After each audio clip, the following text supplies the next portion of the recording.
Hello Nerd Nation and welcome to History of. I'm your host and resident superhero nerd Aaron Waller, and this is a series where we do a deep dive into various comic book characters, both heroes and villains, and give a little bit more insight into who they are and why they do what they do.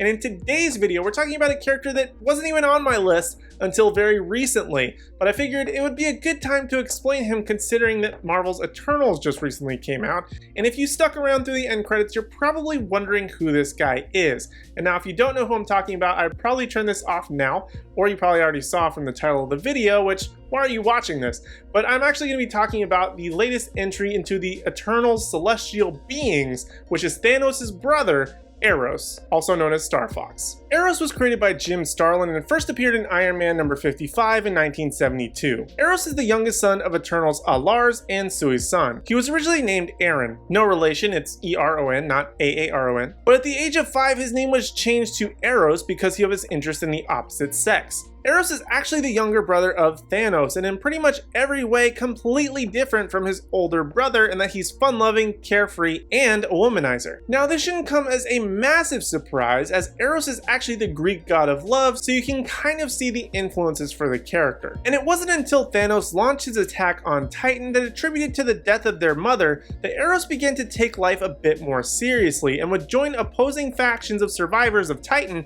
to fight against his brother. He would even join Captain Marvel and the Avengers to defeat Thanos. After the defeat of his brother, Eros would leave Titan and seek out a life of leisure, pleasure, and recreation on various humanoid inhabited worlds. And during this time, Eros would take on many lovers, but his most steady relationship would be with Heather Delight, a prostitute whom Eros would help escape her possessive masters. Eros would eventually consult with Isaac, Titan's master computer, for the most suitable planet for his needs, and it recommends Earth. Upon arrival, he would visit the only people he knew, the Avengers, and wanted to become a member. Once he's admitted into the training program, they give him the name Starfox as they felt Eros was inappropriate for a code name. Starfox would then serve the Avengers for several months and help take down various enemies. During a rescue mission of Monica Rambeau's Captain Marvel, Starfox learns that her abductor was Nebula, granddaughter of Thanos and his grandniece. Starfox would then resign as a member of the Avengers to pursue Nebula and team up with Firebird, who was a former Herald of Galactus also seeking to destroy Nebula. Eros, along with Nebula, would later be summoned to Thanos' side after he's assembled all of the Infinity Gems and created the Infinity Gauntlet. However, after his defeat by various heroes and Adam Warlock,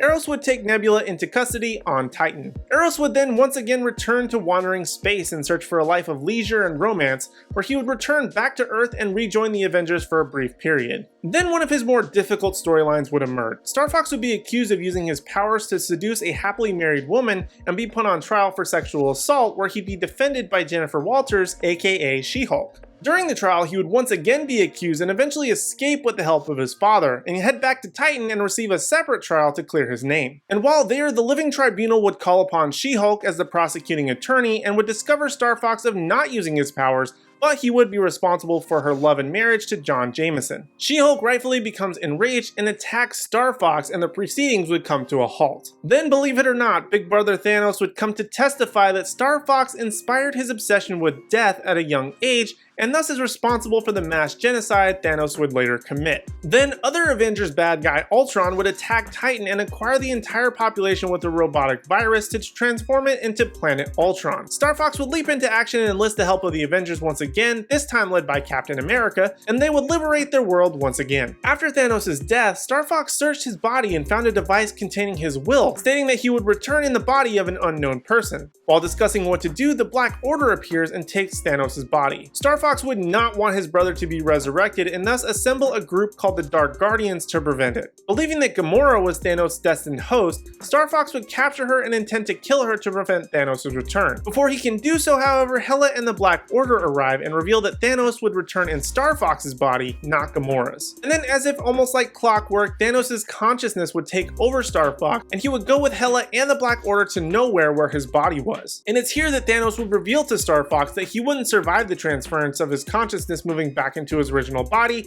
and Starfox is destined to die. The Guardians of the Galaxy and Dark Guardians would then storm nowhere using Lockjaw's teleportation ability, and after a huge battle, Gamora felt she had no choice but to kill Starfox with her sword to prevent Thanos' return. She would succeed, but only end up causing Thanos to be resurrected with a broken mind. Thanos, Hela, and Nowhere would be sucked into a black hole generated by Hela, while the Guardians of the Galaxy and Dark Guardians would be able to get free thanks again to Lockjaw's teleportation powers. Eros just made his first ever live-action appearance in the post-credit scene, as I mentioned earlier, for Marvel's Eternals, and was played by musician Harry Styles.